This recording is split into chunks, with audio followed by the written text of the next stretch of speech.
Well, good evening, everybody, and welcome. It is obviously Neil Andrews here, looking at the only race meeting on Saturday, because as you know by now, Turffontein fell victim to, well, I arrived back from Cape Town on Friday morning, and it was torrential downpour, and that obviously has put paid to Turffontein on Saturday. It'll be moved to Sunday. So we've got a standalone race meeting now for the Hollywood Bets Kenilworth race meeting. And I was actually down at Kenilworth Racecourse on Wednesday, and there was a bit of rain about the Wednesday that I arrived. So I think we're going to get pretty much a good track now. I see that it's been irrigated as well, and it looks ready for a very nice race meeting that's quite competitive. So I'm going to share the screen with you. Let's get straight into having a look at where we are. Well, it's another busy Saturday for the Clocky the Gallop team, and of course, some of us have shows in the morning and all sorts of things to do. So as a result, I'm doing this on Friday night. So these card changes might change, but where we are at the moment is just the one scratching. Race 3, number 15, Run, Rudolph, Run is out. And coming into the race will be the first of the reserve runners, which is number 17, Hakas Krakas, son of Jackson, who now gets Mornay Vinar to ride, but of course will come into draw 15 with number 15, Run, Rudolph, Run, vacating that spot. That's the only change as far as a scratching and a reserve runner is concerned. That might change overnight. So please double check what's going on Saturday morning. The equipment change comes up in race 7, number 6. Interesting race, this actually, race 7, number 6. I want to spend a bit of time on Chewbacca, because Chewbacca actually, I didn't think he had much of a chance in the race, because in my mind, I'm not convinced he's 100. So he's got a merit rating of 100, and that interested me because I went back to find out how on earth he got to 100. So he got to 100 by running in the Derby, I think the KwaZulu-Natal Derby. I'm just having a look here. No, it was in the Lonsdale. He ran afterwards in the Derby, which is at Scottsville, which is notoriously a weak race. But he ran off a 96 there when he got beaten by Decorated. But my concern is that he ran in this Lonsdale Stirrup Cup. Now, with all due respect to Shango, who won the race, it's never been a great race, the Lonsdale Stirrup Cup as it is. So to go from a 79 to a 96, sure, I thought that was pretty steep. But Rex Union over the page, just to put it in perspective, in that Lonsdale, went from an 80 to an 86. But then Rex Union in the Gold Cup, he ran third to Shangani. He went from an 86 to a 105. That's 19 merit rated points. So, on exposed form, I don't know. We'll have a look at the betting now. I haven't looked at the betting. On exposed form, Rex Union cannot beat Salvatore Mundi and Chewbacca. Not on the revised weights.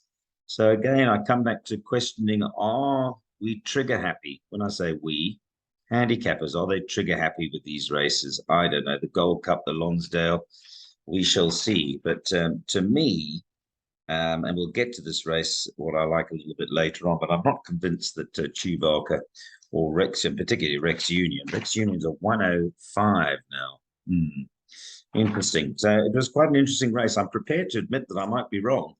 Of course, handicapping is all about opinion, but I like a horse in that race.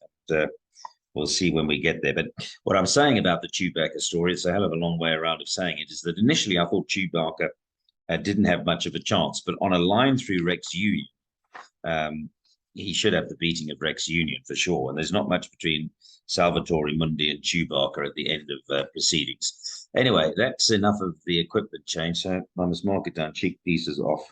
Always had cheek pieces, so hasn't. I like the booking, of course, of Grant Fanico, who's never ridden the horse before, by the way. But anyway, I'm spending way too much time talking about the Wolverhampton Stakes, and we need to get into the fixed odds program. I'm not going to worry about race 1. I'm not going to worry about race 2. There's a lot of first timers. you can figure that all out yourself. As you know, I'm not a bipop player anyway. So I'm going to start with, because there's a 9-race program, I'm going to start with the Place Accumulator, because for me, that is of interest. And I will do my best to get through it reasonably quickly. Okay, so this 3rd race, this is where the horse down the bottom is scratched. To Run, Rudolph Run comes out. Hakas Krakas has come in, is now 66 to 1. A little bit of betting activity. Number 1, Aspect, will jump from pole position 1, which is going to be critical over the 1600 meters.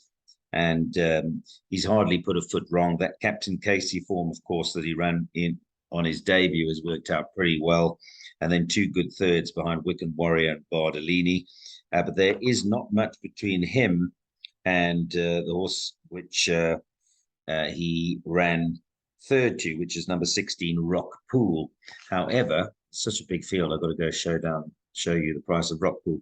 Rock Pool 9 to 2 out to 5 to 1. The negative of Rock Pool, obviously, he's got to jump from a 16 draw, and Aspect jumps from a 1 draw. I would imagine that because of that, Aspect might reverse those placings and finish in front of Rock Pool. So I'd be slightly leaning towards Aspect. But the race doesn't stop there. I think there's a few roughies that could potentially improve. Let's start with number 4, who is opened up 6 to 1, was touched 11 to 2, back out to 6 to 1.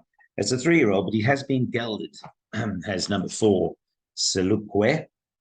And Grand Finico rides again. It's had young Mr. Dixon in the maiden work riders, and then it had Sandili and Bele. And now Grand Finico takes over with the horse having been gelded. I'm sure that he'll enjoy the extra 200. So for me, he's got to be a runner. Interestingly, just above him, number 3, Admiral's Ransom, has been gelded, but I'm sure he'll improve. But he may need a special weights maiden race. He's won for the Notebook, but not in this particular race. I feel that he has been running in special weights maidens. He's going to need another one to be effective, even with his gelding.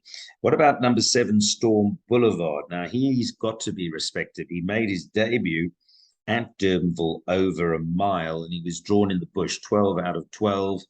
And Sean Veal rides now for the team. And I think Storm Boulevard could improve. I mean, he's a William Longsword out of that Hollywood Boulevard mare, who herself was the daughter of Street Cry. So there could be some improvement there. The other one I wanted to quickly touch on is number 11, Director's Cut, who I was bitterly disappointed with last time, to be honest. I thought he'd improve. But he was drawn 10 out of 10 at Durbanville. And maybe he was just all at sea. The comment was one paced, but I think he will improve. Keegan DeMelo rides again, keeping faith with him. But once again, he hasn't got the best of draws. He's drawn 11. That's number 11, Director's Cut. The only other horse that is a loony that I wanted to mention is number 2, Venerable, who is a 4-year-old. He had the blinkers on last time. They've removed them, so the blinkers have come off. He hasn't got the worst form in the book, and he's drawn 2. Anton Glugwa rides, and I think he could be an upset place getter from a good draw, number 2, Venerable. He's a son of Silvano, so he's certainly not going to have any problems with the trip. And I think this is probably the trip that he's been looking for. He tried it once before and just faded out, but that was in July earlier this year. I think he might have stripped a fitter horse, number 2, Venerable. So he would probably be my roughie in the race, actually, number 2, Venerable. PA-wise, I think Aspect will probably run a place, but I'm going to put in a few more. I might put in number 4, so look where to improve, or perhaps number 7, Storm Boulevard. And if I'm really looking for a result, number 2, Venerable. But Aspect does set a standard, I believe, from a PA point of view. Let's go to race 4. Oh, okay, this won't take long. Field. If you're going to play a pick 6, folks, I wouldn't leave anything out in the first leg. You can make a case out for every single horse in this race. I spent the last hour and a half on this race alone, handicapping it. And as I say, there isn't a horse that has got no chance here.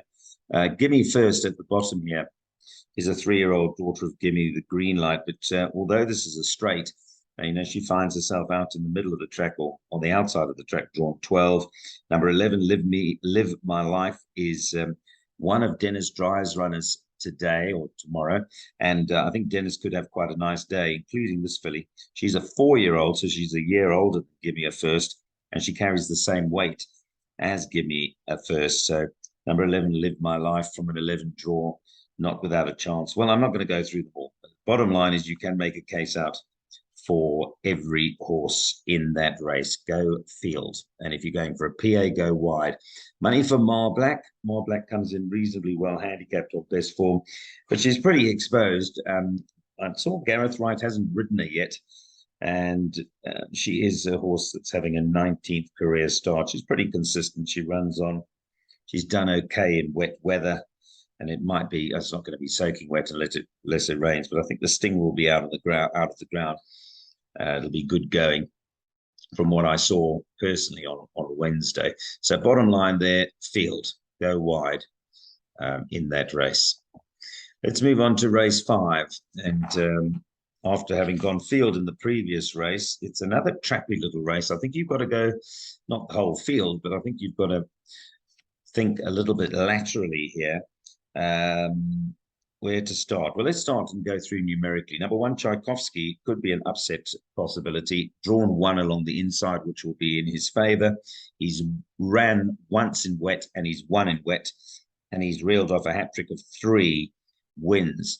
You could question, with Candice Bass-Robinson having 3 runners in the race, that it's not the stable elect, because Gareth Wright rides number 2, Michael Faraday, who's the year younger son of Vercingetorix, and is drawn 2. You've got to respect Michael Faraday. He's run to Charles Dickens, Dave the King, and Lightspeed, who won the JWS Langerman. And then that was a pretty good effort last time. So, yeah, the reason why Aldo's not riding, by the way, in this race is I don't think he can make the weight of 56 kilograms, and probably not 58 either, I think. Let's quickly check on that. What is Aldo riding? 58 and a half these days? Let's have a look. Aldo, where are you? Yeah, 59 and a half. So I wouldn't read anything too much into the reason why Mornay Vinard is riding. And Mornay is a very capable rider. So both those two are alive, the Bass-Robinson runners. Number 3, Barney McGrew's got quite a bit of pudding to carry, 52 kilograms, but his wet weather form, folks, is pretty good. Have a look. He's run 8 times in wet weather, and if the sting is out of the ground, as it will be heading down there with lots of irrigation and the track looking good, he's 2 wins and 3 places. So I think he'll run well with it being good going, and they've had quite a, well, not a lot of rain, but a little bit of rain. 4 Love in Winter, could be anything. In truth, he's been back from 33 to 10 into 3 to 1. If he were to win again, I wouldn't be surprised. He is a likely race 4-year-old, good draw of 4. Not that exposed, but he was certainly would go into my PA. 5 All Lit Up. Well, I was on him 2 runs back, but then he disappointed. I know he's only carrying 54 kilograms, but I'm probably looking elsewhere for my roughie. One of those will be number 6, Transact. On a line through Double Charge, and many people will like Double Charge. You can see he's 7 to 1. I think Transact is a runner here. He's only a 4-year-old, and he's got some patches of good form. Grant Bear rides. He's only carrying 56. I've seen worse 14 to 1 shots than number 6, Transact. 7 Double Charge. What you see is what you get. He is a 6-time winner. Grant van Niekerk rides. All of those are positives, but he does have to shoulder 62 kilograms. So he will be, I'm sure, in the mix. But can he, like Barney McGrew, carry 62 kilograms to victory? I'm not so sure he can. My roughie in the race is the 16 to 1 shot, number 8, Elusive Trader. Now, Elusive Trader was once a 106. Incredibly, he's now an 81. If you do the maths on that, that's minus 19 plus 6. That's 25 merit-rated points he has dropped. And if you go back to the African rain form, oh, yes, it was last year, but it was in November of last year. So if you have a look, he's down 5 kilograms in that African rain run. And Barney McGrew, who already said is not without a chance, is plus 4 kilograms on that run. So it's a 9 kilogram swing for basically 3 lengths. So if you like Barney McGrew, and I give him a bit of a sneak from a 3 draw with Richard Faria, You've got to say this other roughie, number 8, Elusive Trader, is not without his chances. He does well over the course and distance. He's won twice, and he would be my idea of a roughie in the race. Number 9, Luna Cam, is without a shadow of doubt the most interesting runner in the race. Keegan DeMelo is booked to ride. It's a big jockey strike booking, and no disrespect to Sean Veal, Craig Zaki, Anton Marcus, and Tristan Godden, but right now Keegan DeMelo is the man, and he's getting the rides and he's delivering. So to me, that was a big standout booking. Dennis Dreyer booked Keegan DeMelo. Yes, he's got to carry 60 kilograms. He's drawn 9, so he's towards the center outside of the track, but I fully respect him. And he's got H, no headgear last. Not so sure what the H stands for, but he's got something going on with him as far as headgear is concerned. He's a big runner. You've got to respect number 9, Luna Cam.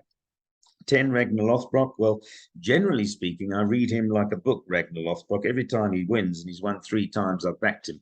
I made him the price booster as well when he won, I think 4 runs back. And then I backed him myself when he won, carrying 57.5. The blinkers were on last time. The blinkers come off. Louis Nkotwa has the ride back. He won on him when I made him the price booster 4 runs back. He's a Vercingetorix. All of these are positives, and he certainly would go into my PA at the very least. Thundermaster probably held by something I looked at, by not Transact. There was some other reason why I didn't particularly like Thundermaster. I don't think he's the stable elect. Number 12, Dance Variety. Interesting, he's got the blinkers on, Sean Veal rides, but he's got that 12 draw. Yeah, and he hasn't run for 77 days, so he would be a surprise in my book if he were to win. So bottom line is, if I was to put in, and I'm probably going to put in at least 4 horses in the PA, what would they be? Well, I'd put in 8, Elusive Trader as my roughie. 9, Luna Cam would go in. I'd probably put another roughie in the form of number 6, Transact. And then it's a question of whether I go for one of those Candace Bass Robinson horses, or Richard Free on 3, Barney McGrew, or I suppose I can't leave out number 4, Love in Winter. So you can get my drift. I'm going to probably go at least 6 horses in the PA. So those 2 races, this 4th race, 5th race, I'm playing wide. And I'm going to go short later on in the PA. So here we go on to race 6. I'm going to take my chances in the 6th race with 2 horses. I like numbers 1 and 5, with my first choice being 5, Stiptalik. I think Stiptalik is very well in here. 53 kilograms. Keegan DeMelo rides, a daughter of Schnitzel. If you go back on the Fearless Trip run, she's down 7.5 kilograms on that Fearless Trip run, and going up is down 2.5 kilograms. Now, going up is my second choice, but she's got to carry 57 kilograms. She's got to ship 4 kilograms to Stiptalik, who's pretty quick and goes up handy. And I'm not so sure. As much as I like going up, I think she's pretty useful. I think the Stiptalik has to be, just from a handicap point of view, one's first choice. Stiptalik is drawn 5. Going up is drawn along the inside. Number 9, Quintus Light. Number 7, Santa Maria, I think it was. No, number 2, actually. 2, whoa, what's new, Pussycat? Whoa. Is very well, very closely handicapped with number 9, Quintus Light. So for me, wherever number 2 is, number 9 will be right there. I suspect, though, that they might be racing for places behind number 5, Stiptalik. Any roughies in the race? I know folks are always phoning me and saying to me, come on, Neil, give us your roughies, because they do arrive. Well, my value in the race would actually be number 4, Dance Till Daylight. She drops, it's interesting, Dance Till Daylight. She's been campaigned over 1,400, 7 furlongs and a mile. I think the drop back to 1,000 is going to help her. Well, it's actually 1,100, but the last time she ran over something close to that distance, if you look at the 1,000-meter form on the 13th of June, she ran second to Shanzane, who we know what she's gone on to do, and that was at level weights. So maybe the drop back in distance might be what Dance Till Daylight is actually looking for. We'll see. Pierre Cornet also rides. Nice enough draw of 4. She's still got 58 kilograms there. Maybe she needs a little bit more assistance from the handicapper. In fact, now that I'm looking, I think she's going to need to be dropped a bit to be competitive, because she's been stuck on 100 now for 3 runs. So she's getting little or no assistance from Mr. Handicapper again. But, you know, at a stupid price of 20 to 1, she might run into the money. So to sum up there, I think in the PA, I haven't finalized my PA numbers, but I might be just taking my chances and going 5 and 1 there in that PA. Right, let's move on to the 7th race. This is the Woolhavington Stakes. Right, I touched on this earlier on, didn't I? Waxed lyrical about my thought process on Chewbacca and Rex Union and how on earth they got to a 105 and a 100. Well, I hope I'm proven wrong if you're backing those two. Salvatore Mundi is a 99 and got to a 99 rather steadily. So for me, kind of earned his straps. Although on the Lonsdale Stirrup form and a couple of other forms, there's very little to choose between Salvatore Mundi and Chewbacca. So for me, the value in the race is number 4, Baratheon or Baratheon. I don't know what they say, Baratheon, Baratheon probably. But whatever it is, the only problem is that Jabu Jacobs is 1 kilogram overweight. So I'd love to have had him off 50 kilograms. It'd be my clear choice. He's still probably my clear choice is number 4. But he does shoulder that extra 1 kilogram. And I hope that doesn't scupper his chances. But if I have a look at his generation, when he was a 3-year-old, he ran to Universal. Okay, he was receiving 6 kilograms in the Politician Stakes, but it wasn't the worst performance. Then he ran to Pomp and Power. Then he ran twice to Gem King. Now, I think those were the Winter Series races. So he ran over a mile. He finished 9 lengths behind Gem King. Then he ran in the Victory Moon. That was the Victory Moon, sorry. I think is it the Victory Moon? Yeah, I don't know what it is. Not the Victory Moon. That's a run up here. VCM. Something. Variety Club Mile. I'm guessing it's the Variety Club Mile. So anyway, he ran in the Variety Club Mile, beaten 9.5, call it 10 lengths by Gem King. But then when they went the extra 200, and he was stepped up in the second leg of that Winter Series, he managed to get within 2 lengths of Gem King, receiving 1 kilogram. And then over the 2,400 in the Pocket Power, which is the third leg of the Winter Series, he finished only 1.2 behind Winchester Mansion off level weights. Winchester Mansion won either last weekend or earlier on in the week. And I think that the 2-4 will suit this horse, the Son of Jackson out of a Jetmaster mare. Got no weight. Last run, level weights with light speed was pretty good. I mentioned already that horse, I think, won the Lungerman. So, yeah, I think the value in the race is number 4. 1 Bulgarian, well, if he comes back to his absolute best, he could certainly win off 62 kilograms, but we'll have to take his well-being with a little bit of a pinch of salt. And even if he's his absolute best, he's got to give 11 kilograms to Baratheon. That's a tall task. So to sum up that race, I spent a bit of time talking about it earlier on. I'm not convinced Rex Union is well handicapped at all because he got thumped. Still can't believe it. From an 86 to a 105. I mean, what did he run in the Arc de Triomphe? Come on, man. That's ridiculous. No. I'm sure Mike DeCock and I will be having a conversation about that as well when next I see him. So, summing up, I don't want to dwell on it. I already have. Number 4 is my value play there. Just for the PA point of view, I'm going 4, 5, and 6, but my value play would be number 4, Baratheon. Okay.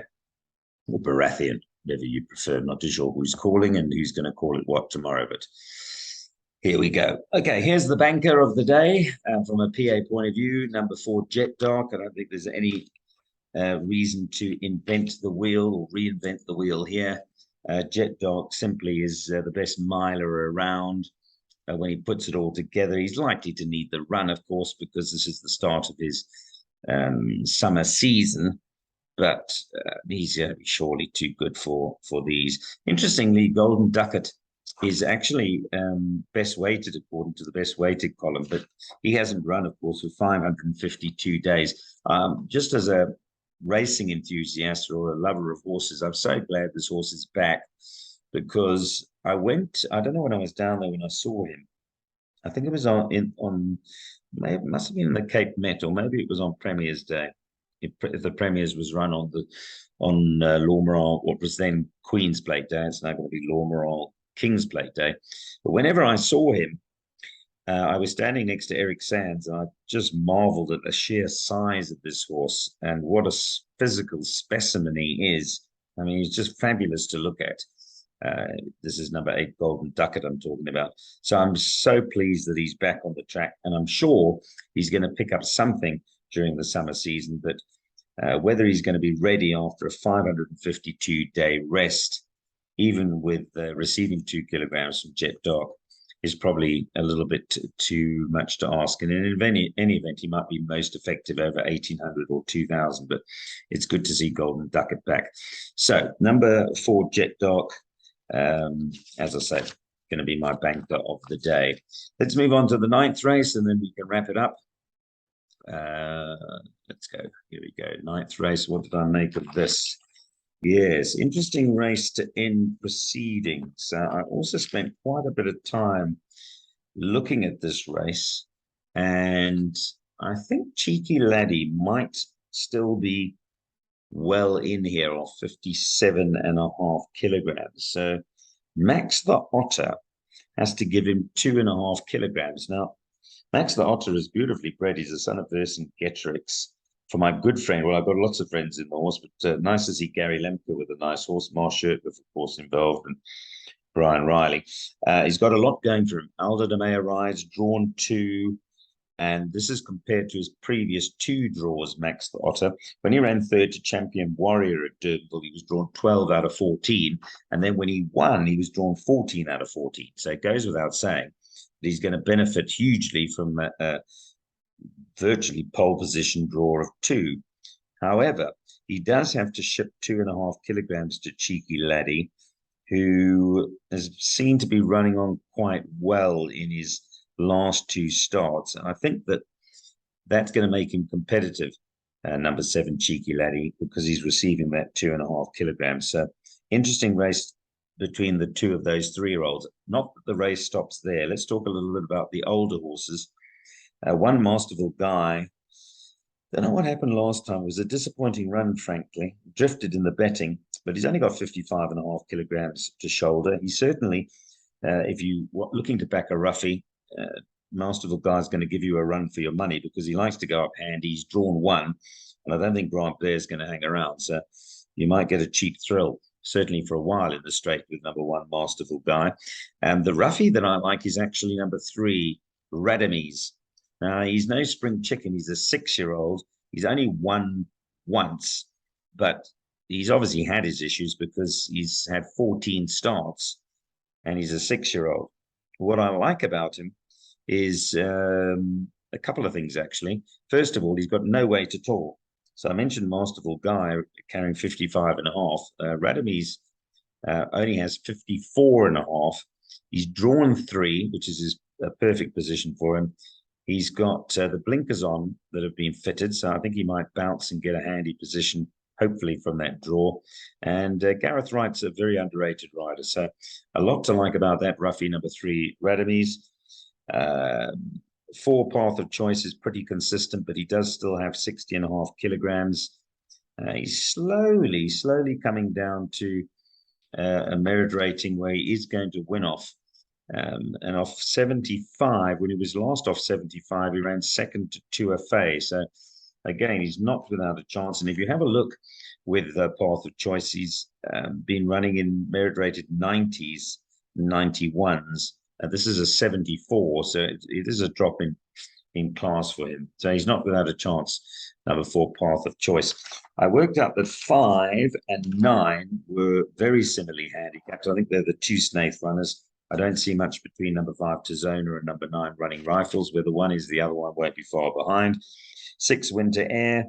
Hasn't always had the best of draws. He comes from Durban. God, he's got 57 to shoulder. And I think that's pretty much it for me in that race. So to sum up, interesting, the 2 3-year-olds. Slightly, certainly at the price of 7 to 2 or 33 to 10, prefer number 7, Cheeky Laddie, but I don't think they'll be that much between him and Max the Otter. But number 3, Radomese, might be my roughie in the race. Well, there's 2 there. Radomese at 12 to 1 and double the price on Masterful Guy.